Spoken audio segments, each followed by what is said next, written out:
everyone, my name is Abby and welcome back to my channel. Today we're going to be talking about a really cool subject that some of you will be interested in, others may not be. But if you are interested in it and this is something you're looking forward to, make sure you subscribe down below because there's going to be a lot more of this content coming towards this channel in the next few months. Today we're talking about the FSDP, Flying Scholarships for Disabled People charity, and how their selection process works. It is now July and back in January I submitted my application, in February they reviewed my application, and then in March I attended selection weekend at RAF Cranwell, and now I am a scholar. I want to make this video for people to understand what to expect when going through the selection process. For me, I think it would have been really useful to have something like this to follow and have a look at and have a basic idea of what was going to happen. How do you get invited to RAF Cranwell? The first thing you want to do is you need to submit an application. So applications are usually open, I think, in September, October, the year before the scholarship starts. And for me, mine opened in September and I ended up putting my application through in January because I was really slow to do it. When you put your application through, you'll be emailing the general manager and they'll take your application, they might ask you for a few more details.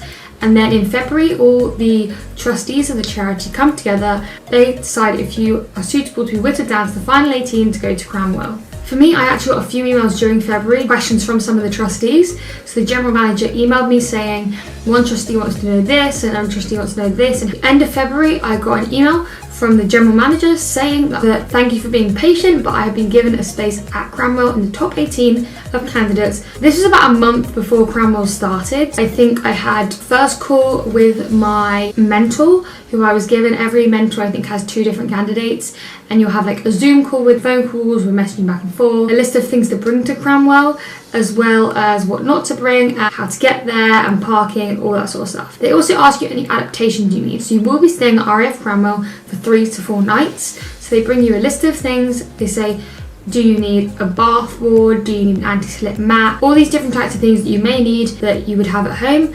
And people at Able Care, who really sponsor the charity, give us all these things, lend them all, for us all to use at Cranwell so we're safe as possible. They'll also ask you if you have any dietary restrictions that you may need. They will give you a list of things that they can't give you but may be useful to bring. So for me, I took a kettle and a mini fridge. So if you really love coffee in the morning and you can't wait to go to breakfast for your first cup of coffee, you could bring a mini kettle. I can link the mini kettle and mini fridge I got down below, which worked out really, really great, and I will be using them again. You'll have a room to yourself and your own ensuite. So for me, I had a room to myself with a single bed, a desk, and some drawers, and then I also had an ensuite attached which had a toilet, a sink, and a shower over a bath, but they put a shower board in there for me so I could sit on the shower board and shower safely. Food wise at Cranwell, you will be eating breakfast and dinner in the main dining facility of the Office of Mess. For lunchtime they actually do packed lunches, so because you're kind of all over the place, depending where you are, you can just come and get a packed lunch whenever you have it. So what to expect when you first arrive at Cranwell. So you'll drive up to Cranwell from wherever you're from, or maybe down if you're from up north.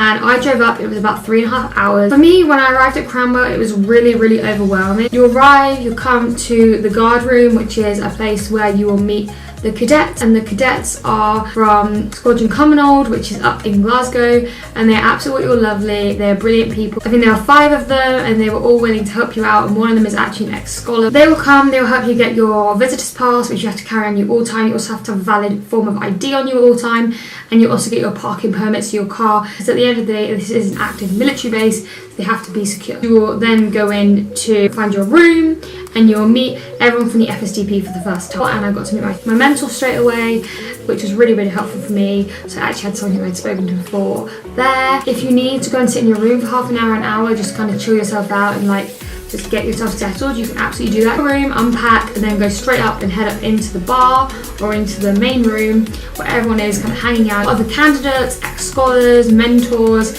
and also trustees there. On the first evening, you have what is the intro evening, where you will have the chairman introduce himself. I think we had 2 ex-scholars give the presentation on their experience, and really nice to see that actually if we got through, this could happen to us. So that was really, really lovely. And then that was kind of it for the evening. So you had this introductory thing that lasted about an hour, and then we all kind of just hung out, talked, everyone had a chat.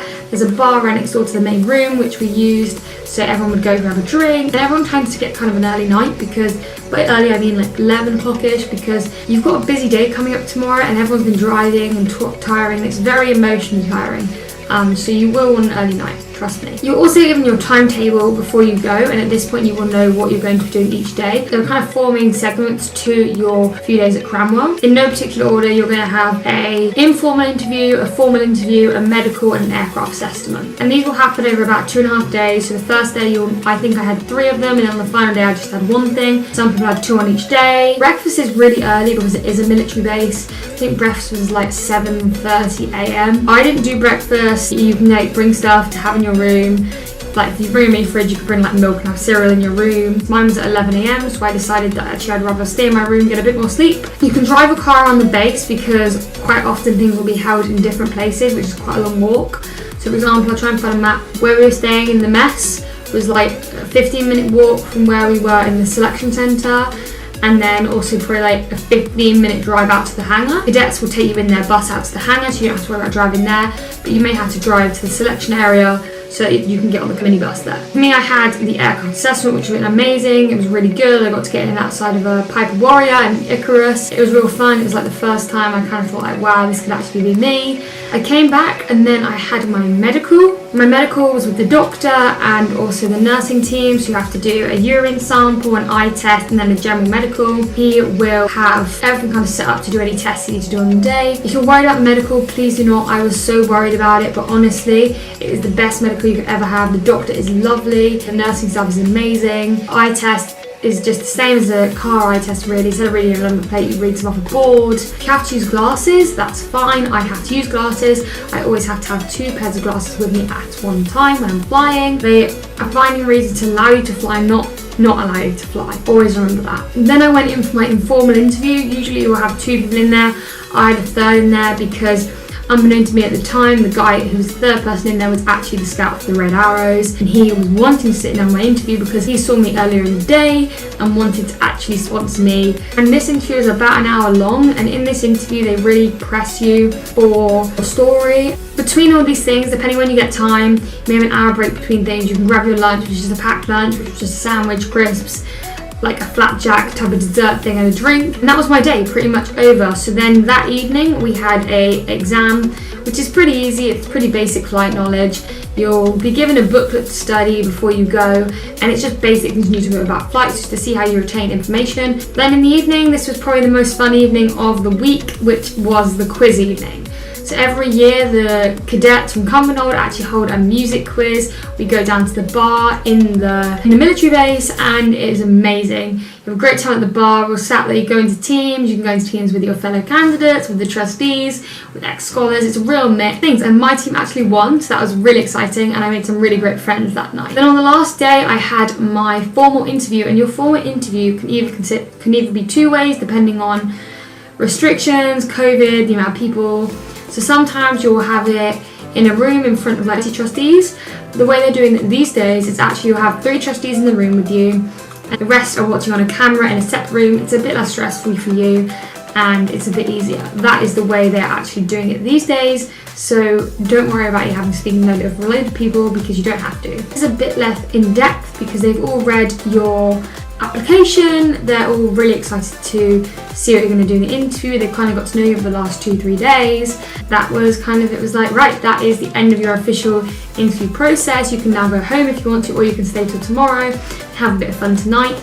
And then I think I got up like 9 to drive all the way back home. It was a really great experience, and I honestly would say to anyone who's thinking of applying for a flying scholarship, that will honestly, even if you don't get a scholarship out of going to that weekend, you can apply 3 times and go to Cranwell 3 times. You will just change so much by just going to Cranwell that you'll meet new friends, honestly for life friends. You will feel like you really belong. Cranwell honestly changed my life, and a day later I got the call to say that I got a flying scholarship sponsored by the Red Arrows.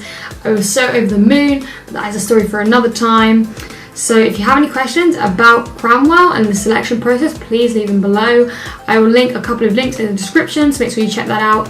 Subscribe if you're new or you want to know more about my journey. I'm going to be trying to vlog most days of my training, so make sure you subscribe if you're new, and if not, I'll see you in the next video. Make sure you give it a like and comment down below if you want to. See you guys later. Goodbye.